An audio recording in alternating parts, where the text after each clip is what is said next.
We praise your name, Lord, and we thank you so much, Panginoon, sa gabi nito. At tunay nga po, Panginoon, kayo ay aming pong sambahin na magkakasama, O Diyos.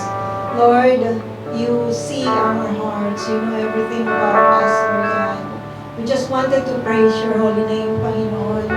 Whatever the circumstances, Panginoon, we choose to worship you and adore your holy name, Panginoon. Dito po sa inyong sanctuary. Dahil ito po, Panginoon, ang inyong pong kalooban, O Diyos.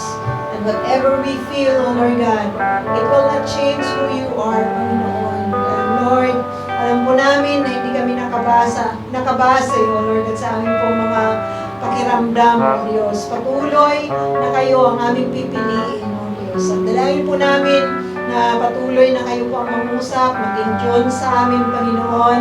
Patuloy na magpala, O Lord God, sa amin. Alam po namin na hindi niyo po pababayaan ang lahat ng sumusunod sa inyo, O Diyos. Patuloy na nililay down namin sa inyo, Lord God, ang aming po mga concerns, Lord. We wanted, O Lord God, to praise you. Our worries and our anxieties, O Lord God, ay tunay na nililay down namin sa inyong harapan, Panginoon. We choose to fellowship, we choose to worship you.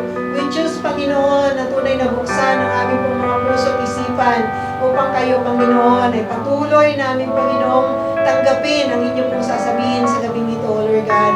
Patuloy, Ama, na madakila ka sa buhay ng bawat isa, O Diyos. Tunay na ang inyong pong pangalan ang maitaas lamang sa aming pong kalagitnaan, O Lord God. Father, may you just receive our praises and worship, O Lord God. May you just continue, Panginoon, as we pour out our hearts to you, Lord God. Patuloy ng pangalan niyo, O Diyos, ang tunay na maluwalhati at madakila. Kami po, Panginoon, ay inyong pinili bilang mga anak, and we are grateful, Lord God, that we are your children. We are grateful, Panginoon. We are thankful na binibigyan niyo kami, Panginoon, ng pagkakataon na purihin ang inyo pong pangalan, O Diyos. Ito pong aming dalangin sa pangalan ng Panginoong Jesus. Amen. Amen.